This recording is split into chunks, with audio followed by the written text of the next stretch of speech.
Nostradamus is kind of a Sufi fool, a fun character in many Sufi folktales. And imagine that he's resting under a walnut tree. And he's sitting there on this beautiful day, and he's looking up at these walnuts hanging on this massive, huge tree. And he's thinking, wow, that's amazing. And then he looks over and he sees some pumpkins that are growing close by. Huge, bulging pumpkins. And they're growing with little tiny stems connecting them. And he looks up at the tree and he's thinking, wow, these walnuts are amazing. And how strange that Mother Nature made pumpkins grow on these little spindly vines while walnuts are attached to this huge tree. And just then a walnut falls and crack hits him on the head. And he rubs his sore head and he looks up towards the branches and the trees. And he looks at those swollen pumpkins growing nearby on the ground. And he says, "Oh, Mother Nature, you are so wise."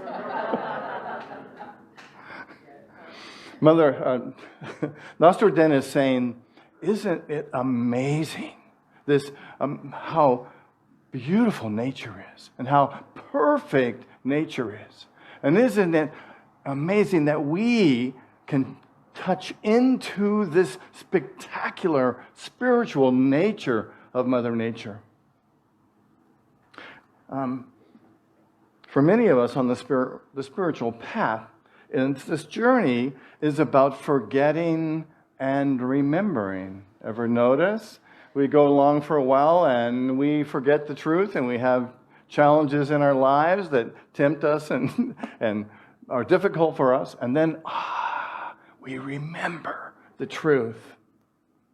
You know, this is happening right now in our society and around the world. It's happening when we forget the truth of who we are. It happens when we forget and we get caught up in disrespecting other people, when we violate other people, when we violate other species, when we violate our planet. This is forgetting. Today, we're talking about what can we do to, when we forget as individuals, how can we bring ourselves back? And I invite you to consider some moments when you get stuck in obsessing, when you get stuck in worrying about trivial things, when you get stuck in blaming other people. Ever experience any of these things? Ever get stuck in judgment, judging other people? I know I'm speaking to the wrong crowd here. You know, it happens because we forget the truth of who we are. And sometimes we get dependent on other people as well, because we forget the truth of who we are. We forget that we can connect in with that presence of spirit within us and find the answers there. Or sometimes we want to control others. Anybody ever get into that one? You know, I'm going to make these people do things my way. It's my job. I am the right one. I'll be really happy when everybody does everything just the way that I want it. How's that working for you? Or we want the approval of other people because we think that we can't do it good enough ourselves. And certainly if everybody tells me how great I am, then I can feel good about myself. And sometimes we can even get caught up in perfectionism, wanting to have everything be just right. Anybody? You can raise your silent hand. Oh, some people did raise their hands. Let me write that down. And we get into these uncomfortable states because we forget the truth of who we are. I believe that all of us that are here today in this room are watching us on Facebook Live are watching this because because we want to remember. And that's what's so beautiful about this truth that we teach, is we are here to remember and remind each other of the truth of who we are. Is that true for you? Yeah. That's why we come back and we come back. And it's not like we don't know the truth, we haven't heard it before, but it helps us to remember it so we can remember the truth of who we are, so we can be more present in the moment. This talk is titled, The Buddhist Prayer of Refuge. It's, I've been reading this amazing book, Gregg Braden's newest book, Wisdom Codes, Ancient Words to Revive Our Brains and Heal Our Hearts. This is an amazing book where he looks at a number of different spiritual paths, and he takes a prayer or a saying or an affirmation, a truth, and then he looks at how can we incorporate this into our beingness and create this brain-heart connection, this working together. So we're looking today at the Prayer of Refuge, or sometimes it's called the Prayer of the Three Jewels. In Tibetan tradition, this prayer is understood to be an instruction for us to take refuge in these three fundamental elements or jewels of Buddhism. And they are, one, the Buddha, which represents our own spiritual awareness; the Dharma, which is spiritual truth that we study; and the Sangha, which is a community, and even deeper than that, it's really about love. So the purpose of the Prayer of Refuge is to help us remember the truth of who we are and practice principles that eliminate suffering in our lives. So what does it mean when we agree to take refuge in the Buddha? Does it mean that we need to worship the Buddha? Does it mean that, or that we need to pray to the Buddha? Isn't this kind of setting the Buddha up as some kind of a god? Many people get confused about this. I too, before I understood what Buddhism was, I thought all these people are worshiping the Buddha. It's not anything like that. It's about connecting with the presence of who the Buddha represents. Because we all have that Buddha nature within us. It's that peace that the Buddha represents. It's the love. It's the centeredness. It's the powerful truth of living compassion, living forgiveness. So, our spiritual awareness is our ability to be present in the moment. And for me, the Buddha really represents your spiritual awareness. And he emulates that which we want to connect with. It's the ability to be present in the moment with compassion, with respect, with love for other beings, for all beings, and for our planet. To take refuge in our spiritual awareness means committing to a path of conscious thought and mindful action designed to develop that greater awareness, that greater potential that's within all of us. And the Buddha tells us that this is what's possible for us. Wow, isn't that amazing? So let's say our affirmation today. I've got it here somewhere. There it is. So the first part of this, we're really looking at taking refuge in the Buddha, or taking refuge in our spiritual awareness, right? So let's say this affirmation together. Let's say it together. I take refuge in my spiritual awareness. We're really saying, wow, this is important to me. You know, this is my purpose in life, I believe, to connect with the essence and the truth of who we are. You know, and this path, to be on this path, requires dedication, doesn't it? You know, these principles that we practice aren't easy. They don't make our life like easy, but they make it easier, don't they? So let's pause for a moment. This talk is going to be a little longer than some of my talks because as part of it, we're going to do 3 meditations, and we're also going to do a ceremony at the end to bring it all together. So I invite you to close your eyes and take a breath. Let's just pause for a few moments to take refuge of our spiritual awareness. And breathe into that.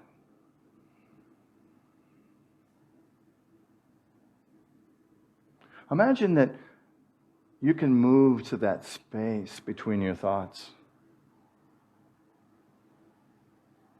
Perhaps you can get a sense of the spiritual essence that you are. The spiritual essence that the Buddha reminds you of. That place of calmness and peace. That place of presence. And imagine that this presence is listening to your intention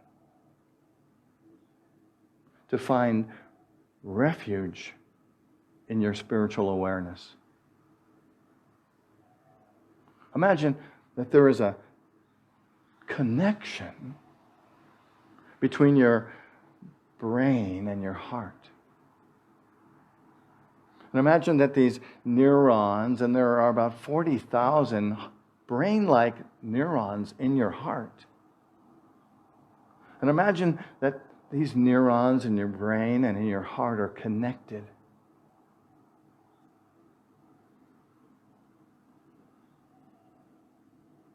Imagine that what flows between them is love. And imagine and allow this loving presence to surround you and to soak into the all-inclusive spiritual awareness that you possess. Imagine it's like the sun that's shining on you.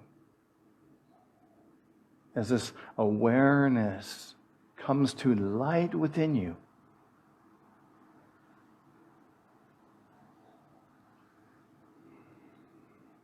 let's hold that for a moment.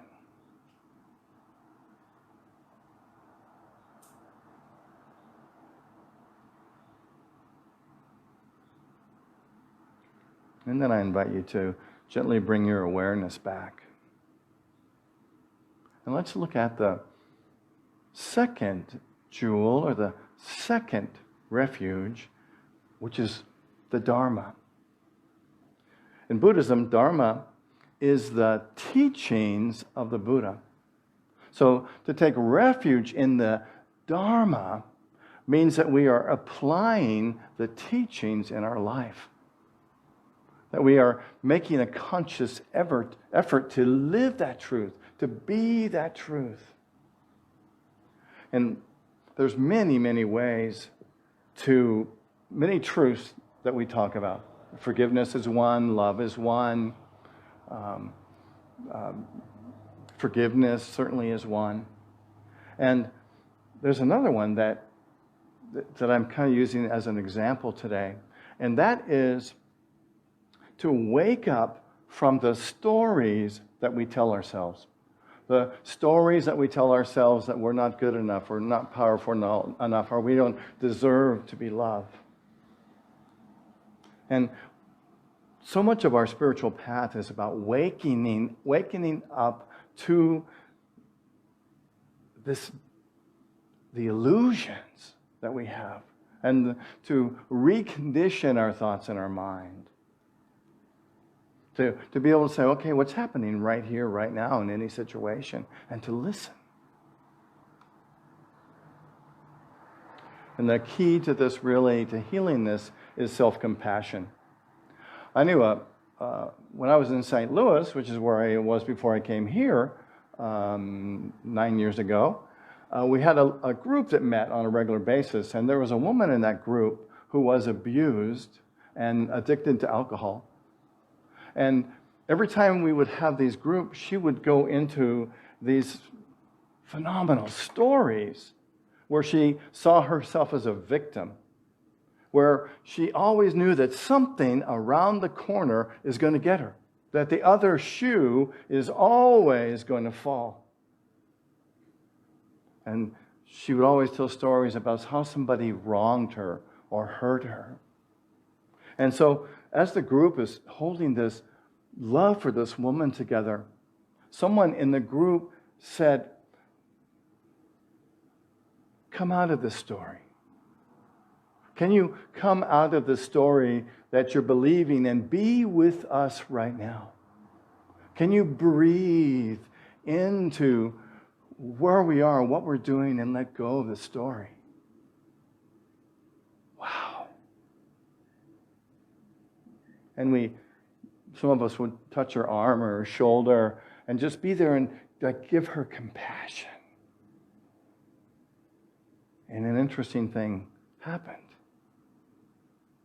You could see it. Her whole body shifted. Her face just lightened up and was bright. This is practicing the Dharma. This is practicing the truth, to behold that for our other people, for ourselves. 2 years later, she wrote me and said, 5 years ago, I sat handcuffed in the back of a police cruiser in blazing St. Louis heat, trying not to vomit and praying to God that God would just take me on the spot, because I knew that my life was over, finished, ruined. I did not get sober by choice. And this path of recovery certainly hasn't been easy. And sometimes it's been quite imperfect. But the view is different today than it was on that hot September day. And I'm very grateful for it, for all of it, because it's all so beautiful. This is taking refuge in spiritual truth. It's applying the principles that we learn to our lives and supporting others, helping others. This woman in St. Louis was able to move past this difficult time in her life, to let go of the suffering and the pain that she was feeling. You know, the best way to live our Dharma is oftentimes simply to listen to our intuition, because we know. You know, our intuition is like a muscle that we have access to, and we can tune into that and listen to that. So our affirmation for this jewel is, I take refuge in spiritual truth. Let's say that together. I take refuge in spiritual truth. I invite you to close your eyes. Think of a recent time where you experienced a pattern of reactivity.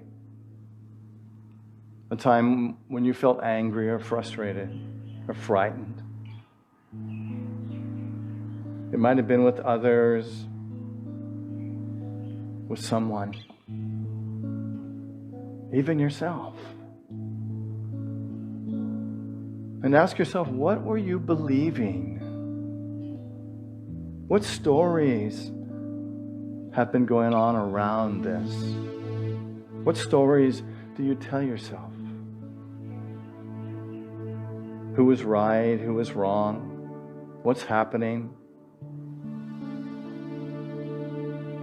Anything you can sense about this story?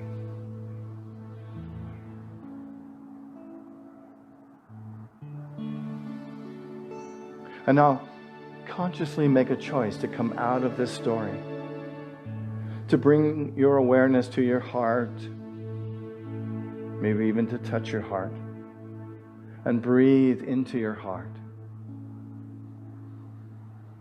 And imagine that you can drop this story down into your heart. Imagine the Dharma, imagine the truth moving through you like gentle waves. And take refuge in the truth. Take refuge in the Dharma. Imagine that these gentle waves are hitting the edges. Hitting the edges of your old belief, your old story. And letting your resistance soften.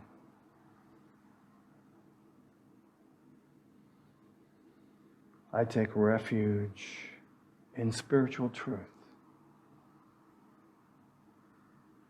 And let's just rest here for a moment.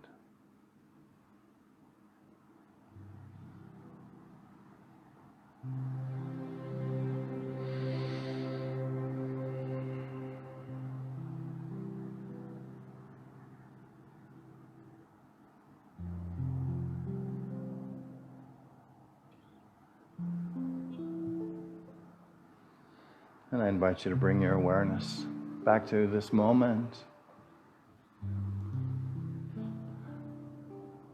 The third refuge is love, or Sangha, as the Buddhists call it, which is relationship. And our relationships are about love.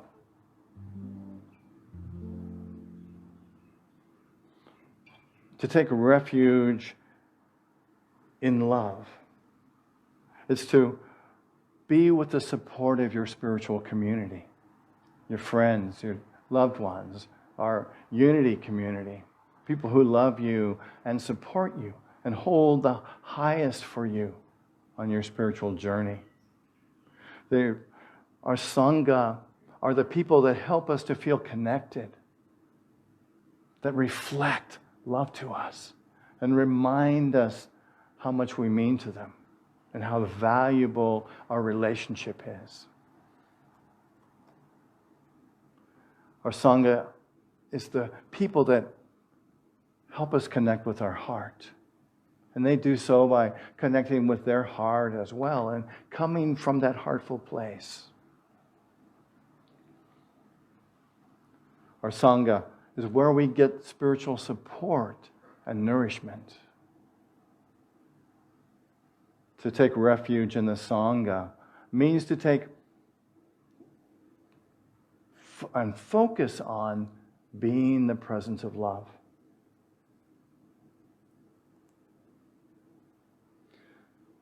Those of us who come together here at Unity on Maui are Sangha. When I was in a men's group some time ago, and men's group was a Sangha, and one of the men in the group said to another man, he said, "You know, I have to say, I know that you've always loved me. And I feel that's why I know that I'm basically okay." Wow.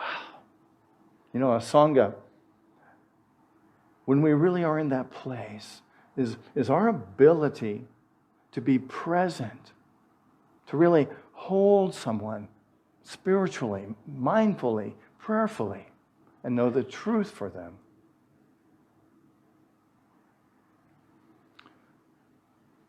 This is the refuge of Sangha. So let's say the affirmation together. I take refuge in love. And I invite you to close your eyes. And as you close your eyes and bring your attention to your heart, listen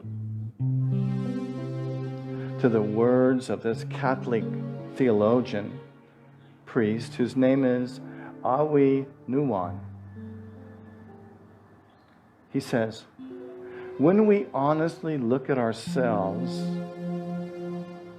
which person in our lives means most to us? So often we find those who, instead of giving advice, solutions, or cures, have chosen rather to share our pain and touch our wounds with open and tender hands. The friend who can be silent with us in the moment of despair or confusion, who can stay with us in an hour of grief or bereavement, who can tolerate not knowing, not caring, not healing, and face us with the reality of our powerlessness. That's a friend who cares. And as you reflect on the refuge and the Sangha, the refuge in love, bring to mind someone whose love is not too complicated, someone who you can feel a sense of belonging with. And that could include a pet or someone that's no longer alive. And sense what you love about this being.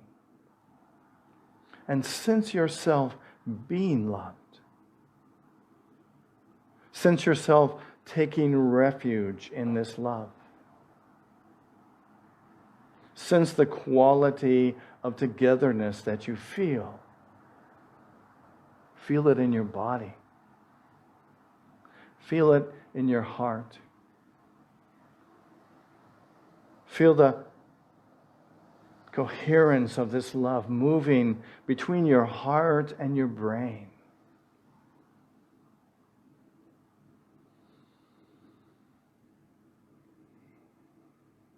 And let's rest for a moment in the silence.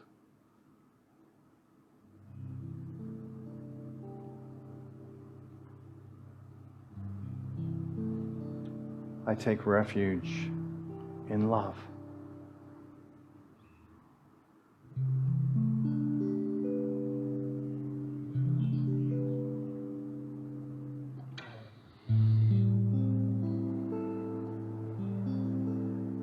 And I invite you to bring your awareness gently back to this moment.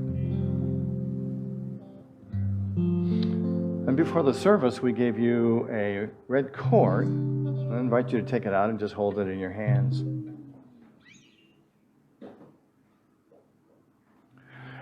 In Buddhist countries, Asia, and in the Hindu world, the cord is a symbol of a blessing. And blessings are anything that helps us heal. Anything that helps us come home to the truth of who we are. Something that helps us to remember our truth. Today let's look at this cord as if it were the cord of a monk's robe, with that kind of depth and meaning and tradition and power. And a Tibetan teacher was asked, what is it protecting you from? And the monk responded, well, it's protecting you from yourself. And so today, this cord, this monk's robe, is the truth that's going to protect us from our own thinking, from our erroneous beliefs, from our stories. Protecting us from the state of forgetting the truth of who we are. Forgetting, it's allowing us the power to release and to forgive. So in a moment, you can choose to put the cord around your neck like this. And actually, you might wait with that. I was going to say also you can put it around your wrist, but you might want to wait until we finish the ceremony before doing so. Why?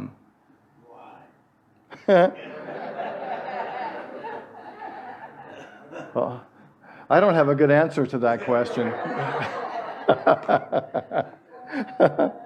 So this cord is to help us remember the three jewels, and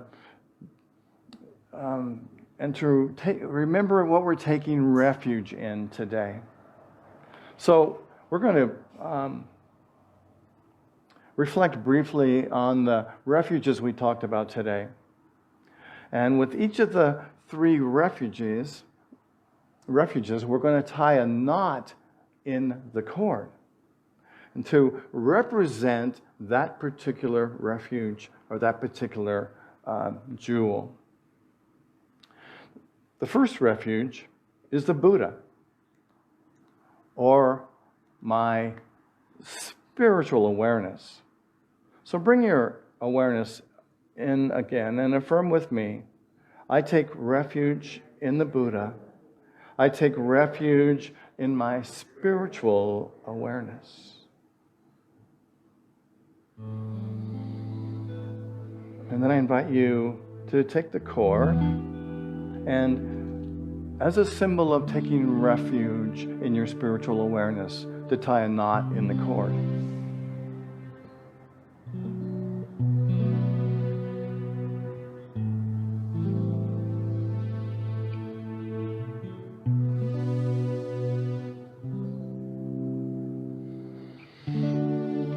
The second refuge is Dharma.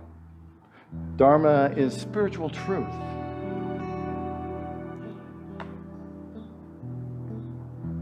And we take refuge in the Dharma by deciding or dedicating ourselves to a deeper understanding and expression of truth. I take refuge in the Dharma. I take refuge in spiritual truth. Let's say it together. I take refuge in the Dharma. I take refuge in spiritual truth. So we tie this knot as a dedication to this journey of spiritual truth and embracing that. So I invite you to tie the second knot.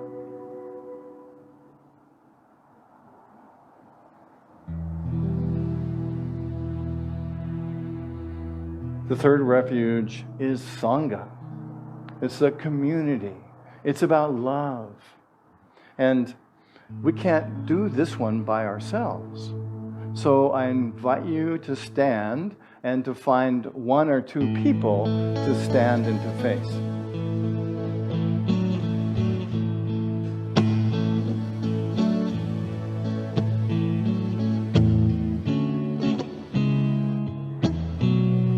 Wait till I instruct you. You kind of know what you're going to do, but let's do it together.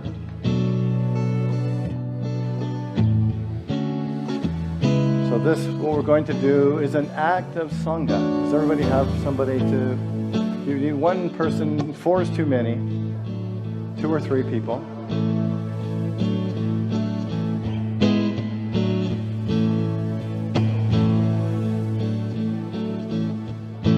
Okay, as you hold your cord, I invite you to either put the cord around your neck or wrap it around your wrist, so you can wrap it a number of times so that there are the 2 edges or the 2 ends of the rope of the cord are close.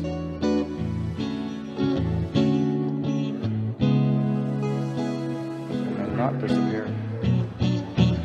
Okay? All right, so now, as we say this affirmation, we'll tie the knot in our friend's cord. So we'll say together, I take refuge in Sangha. I take refuge in love.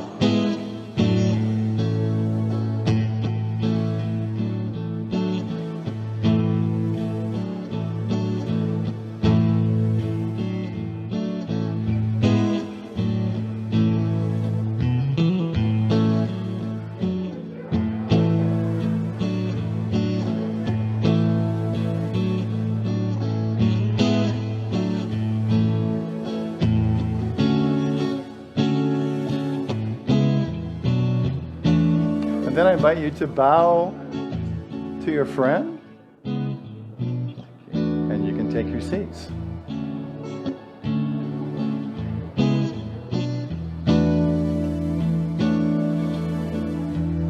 I take refuge in Sangha. I take refuge in love.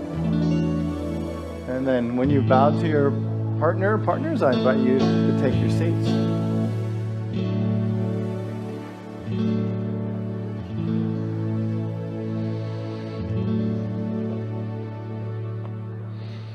And let's say this entire prayer together by affirming, I take refuge in my spiritual awareness. I take refuge in spiritual truth. I take refuge in love.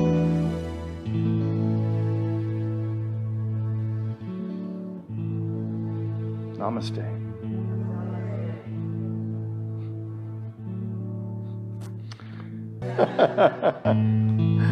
So I invite you at this time to begin to prepare your love offerings and your donations to Unity on Maui. And we give thanks for all of you who participate in what we do by giving to us. It is a way that you can celebrate your own prosperity by being a giver. I know that when we give, it opens us up to receive. Sometimes it seems like we receive based on what we give, because the universe is a give and take. It's a give and take energy.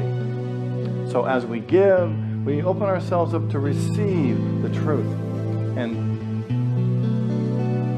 plant that in our consciousness that we are worthy of giving, that we are worthy of receiving.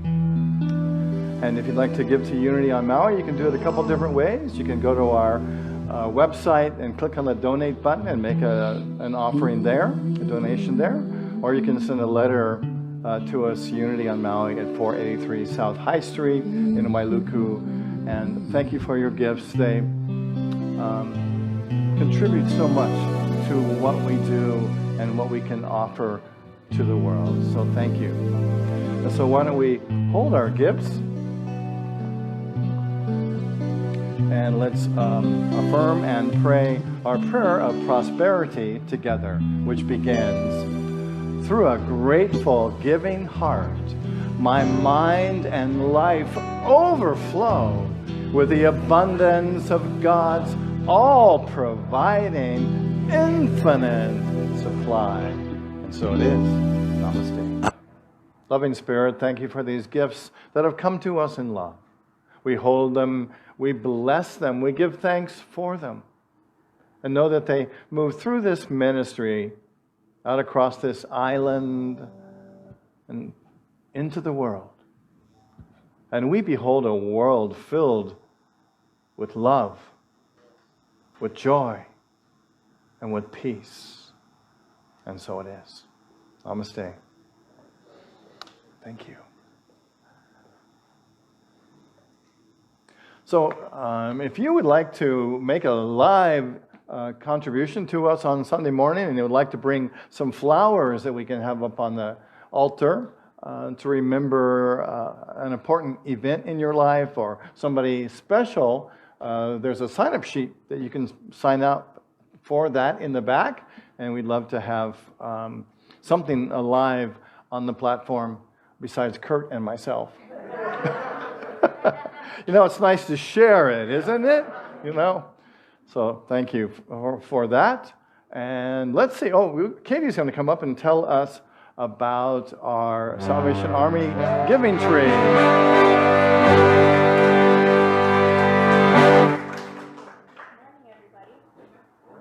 I think it works. You just have to try again. Hello? Has it got a green light there? Yes. Okay. All right. Hello, hello. There we we are. Good morning, everybody. I'd like to remind you that this is the last Sunday to grab a tag from the tree back there. This is the Salvation Army's Angel Tree program, and each tag represents a person who has made a few requests to receive for the holidays, and we have added a few tags for our kapuna on Maui.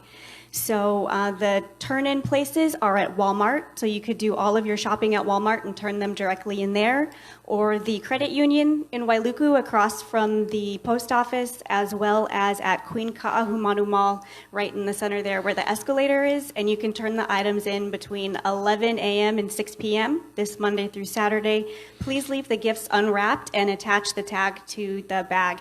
And this is a really exciting way to give back to those in need on Maui. So thank you for participating, and thank you for those who've turned gifts in already. This is really exciting. Thank you. Thanks, Katie. And on each tag, there's a whole bunch of gifts. And somebody asked last week, do you have to buy all of them? No, you don't have to buy all of them. Just buy the ones that you feel drawn to purchase for the person. I'm excited. Next week, my talk is titled Gayatri Mantra. The Gayatri Mantra is one of the oldest and most powerful Sanskrit mantras. It's believed that by chanting the Gayatri Mantra and firmly establishing it in your mind, that it will empower you to live in a state of pure consciousness and love. And that as a result, the deeds that you do in this world will be transformed into noble actions. So it's a really powerful mantra. We'll be doing that right here next Sunday as we continue to explore Gregg Braden's book, amazing book, Wisdom Codes. And I love it because it touches on a lot of different spiritual paths. And really, I've really enjoyed this week preparing this talk and getting a little deeper understanding about Buddhism. So, yeah. And that's one of the things I love about Unity is we celebrate all spiritual paths. It's all about that awareness that we are working on achieving. And let's see. If I put my notes on a Walk Your Talk, and those are on the table in the back. So if you liked what I talked about today and you want to remember some of these things tomorrow when you wake up, you can grab a copy of the Walk Your Talk and take it home with you. And for those of you watching on Facebook, it'll be in our newsletter that gets published this coming Thursday. And I'll just note that it occurs to me in this moment, we are going to have a Christmas Eve service here, two services. Yeah. So, and that's going to be happening on Christmas Eve, December 24th, at 4 o'clock and 6 o'clock. And you will be able to sign up for that beginning next week. So I hope that's important to you. And we are looking at 25 people per service. So set your timer, set your clock, be ready, because when the reservations open, they're going to go like hotcakes, and you're going to want to be here. So that'll be happening. The reservations open after next week's service. So don't call yet, otherwise you'll get to some line that tells you a whole bunch of jokes, and none of them are very funny. And so, but Nate is actually doing the jokes on our joke line. So, thank you, Nate. Thank you, sound team, Kailani, Bob. Thank you all for being here. I think Al was back there too as well. Emily's on our camera today. Thank you all for being here and celebrating together with us and making this time be so special. So why don't we bring it to a close today? I invite you to stand up, take a deep breath, and let's know and affirm and repeat together our prayer for protection, which begins, the light of God surrounds us. The love of God enfolds us. The power of God protects us. And the presence of God watches over us wherever we are. God is. God bless you. Mahalo and aloha. Where I live,